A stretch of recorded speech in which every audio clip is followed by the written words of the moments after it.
म्हणजे आमचा first time होता आणि तरी पण आम्ही म्हणजे रन चांगले पण केले. खूप मजा आली. माझ्या आई वडिलांना खूप इच्छा आहे की मी क्रिकेटर व्हावा.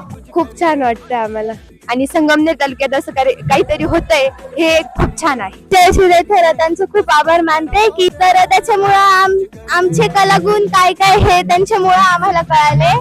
आम्ही ग्रामीण भागातून आलो, आम्हाला कबड्डी खेळून खूप मजा आली. मी अश्वीतून आले, इथे येऊन खूप मजा आली, मस्त वाटली ते. कुणीतरी जिंकतं कुणीतरी हरतं, आम्ही भरपूर आनंद घेतला इथे. छान वाटतंय. आणि ह्यावेळेस खूप सारे कॉम्पिटिशन्स पण आहे, वेगवेगळे स्कूल्स पण आहेत. आम्हाला खूप सारे कॉम्पिटिशन्स पण भेटतात आणि आम्हाला खूप मजा येते. हा जो एवढ्या मोठ्या ग्राउंडवर बीचवर खेळायचा आमचा पहिलाच एक्सपिरियन्स आहे.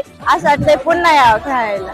गावात खेळणाऱ्या मुली पण कोणत्या क्षेत्रात कमी नाही हे. परत कधी येऊ असं वाटतं आणि एक्सपिरियन्स पण छान होता. जयश्री थोरात यांनी हे उपक्रम आयोजित केलेला होता. एक स्पर्धा म्हणून, आनंदाची स्पर्धा म्हणून इथे खेळायला भेटलं, इथं ग्राउंड पाहायला भेटलं. छत्रपती शिवाजी महाराज की